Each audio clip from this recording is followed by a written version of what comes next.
क्या आप जानते हैं हमारे शरीर के 5 तत्वों के बारे में? अगर नहीं जानते तो आज इस वीडियो में हम आपको बताएंगे कि शरीर में 5 तत्वों का क्या क्या काम है। आइए जानते हैं। पृथ्वी, जल, अग्नि, आकाश और वायु, इन 5 तत्वों से यह अत्यंत अधम शरीर रचा गया है।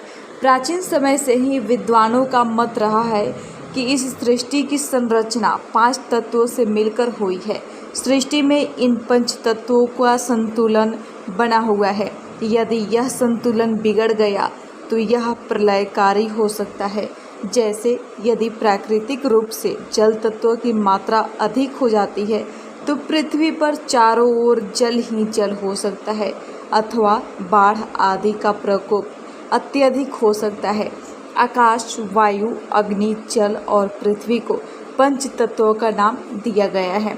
माना जाता है कि मानव शरीर भी इन्हीं 5 तत्वों से मिलकर बना है। वास्तविकता में यह 5 तत्व मानव की 5 इंद्रियों से संबंधित है।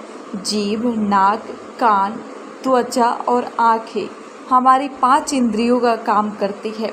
इन 5 तत्वों को पंच महाभूत भी कहा गया है।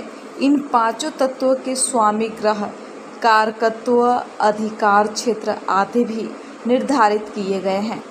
आकाश तत्व का स्वामी ग्रह गुरु है।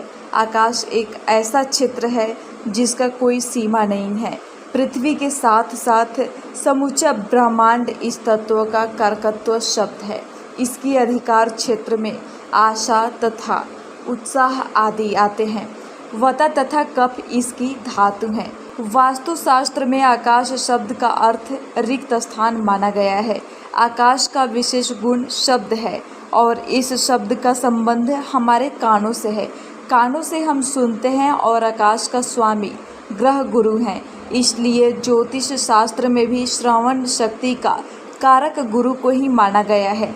शब्द जब हमारे कानों तक पहुँचते हैं तभी उनका कुछ अर्थ निकलता है। वेद तथा पुराणों में शब्द, अक्षर तथा नाद को ब्रह्म रूप माना गया है। वास्तव में आकाश में होने वाली गतिविधियों से गुरुत्वाकर्षण, प्रकाश, ऊष्मा, चुंबकीय क्षेत्र और प्रभाव तरंगों में परिवर्तन होता है। इस परिवर्तन का प्रभाव मानव जीवन पर भी पड़ता है। इसलिए आकाश कहे या अवकाश कहें या रिक्त स्थान कहें, हमें इसके महत्व को कभी नहीं भूलना चाहिए।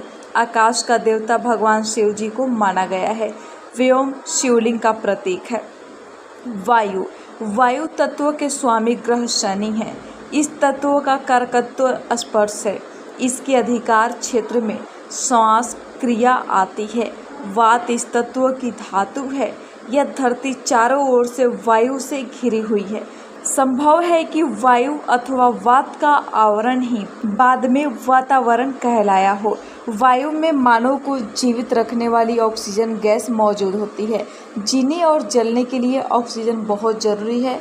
इसके बिना मानव जीवन की कल्पना भी नहीं की जा सकती है। यदि हमारे मस्तिष्क तक ऑक्सीजन पूरी तरह से नहीं पहुंच पाई तो हमारी बहुत सी कोशिकाएं नष्ट हो सकती हैं। व्यक्ति अपंग अथवा बुद्धि से जड़ हो सकता है। प्राचीन समय से ही विद्वानों ने वायु के 2 गुण माने हैं। वह है शब्द तथा स्पर्श। स्पर्श का संबंध त्वचा से माना गया है। संवेदनशील नाड़ी तंत्र और मनुष्य की चेतना श्वास प्रक्रिया से जुड़ी है और इसका आधार वायु है। वायु के देवता भगवान विष्णु माने गए हैं। अग्नि, सूर्य तथा मंगल अग्नि प्रधान ग्रह होने वाले से अग्नि तत्व के स्वामी ग्रह माने गए हैं। अग्नि का कारकत्व रूप है। इसका अधिकार क्षेत्र जीवन शक्ति है। इस तत्व की धातु पित्त है। हम सभी जानते हैं कि सूर्य की अग्नि से ही धरती पर जीवन संभव है। यदि सूर्य नहीं होगा तो चारों ओर सिवाय अंधकार के कुछ नहीं होगा और मानव जीवन की तो कल्पना ही नहीं की जा सकती है। सूर्य पर जलने वाली अग्नि सभी ग्रहों को ऊर्जा तथा प्रकाश देती है। इसी अग्नि के प्रभाव से पृथ्वी पर रहने वाले जीवों के जीवन के अनुकूल परिस्थितियां बनती हैं। शब्द तथा स्पर्श के साथ रूप को भी अग्नि का गुण माना जाता है। रूप का संबंध नेत्रों से माना गया है। ऊर्जा का मुख्य स्रोत अग्नि तत्व है। सभी प्रकार की ऊर्जा, चाहे वह सौर ऊर्जा हो या आणविक ऊर्जा हो या उष्म ऊर्जा हो, सभी का आधार अग्नि ही है। अग्नि के देवता सूर्य अथवा अग्नि को ही माना गया है। जल, चंद्र तथा शुक्र दोनों को ही जल तत्व ग्रह माना गया है। इसलिए जल तत्व के स्वामी ग्रह चंद्र तथा शुक्र दोनों ही हैं। इस तत्व का कारकत्व रस को माना गया है। इन दोनों का अधिकार रुधिर अथवा रक्त पर माना गया है, क्योंकि जल तरल होता है और रक्त भी तरल होता है।